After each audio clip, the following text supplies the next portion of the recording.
Now, drought conditions across the Tennessee Valley have meant voluntary water restrictions, parched lawns, and just recently a statewide fire danger advisory. It's a serious concern, and with the holidays just about here, worries that the dry conditions could be the Grinch that stole the Christmas tree. According to the American Christmas Tree Association, the demand for trees is high, with 99% of consumers planning to display at least one in their homes, either a natural or artificial tree. And if live trees are what you want, there'll be plenty to choose from. Our Ken McCoy shares why the current drought isn't something local farmers are worried about. Despite the drought conditions here in Alabama, one local farmer says they had a pretty good growing season.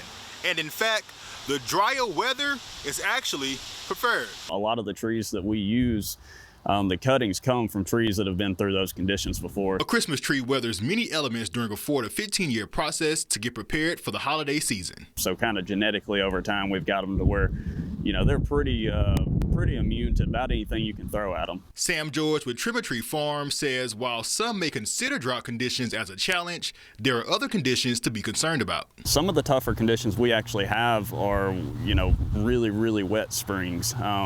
When the ground gets really wet, they're kind of more susceptible to get fungus and all sorts of diseases. And the drier conditions are easily manageable. So I personally prefer having a drier year because we can kind of control that. We have water tanks that we can put on our equipment to handle that situation. But for the most part, once a tree gets past 2 to 3 years old, it's pretty immune to anything you can throw at it. But Rob Hunt with High Country Trees shares the rain is still needed. You got to have adequate rainfall for them to survive. And so that's the critical year for rain is the year you're setting them. And so if you have a big loss that year, it affects you down the road. Both share that the aftercare for the tree is just as important, and keeping it watered and away from heating sources is recommended. In Athens, Ken McCoy, Fox 54 News.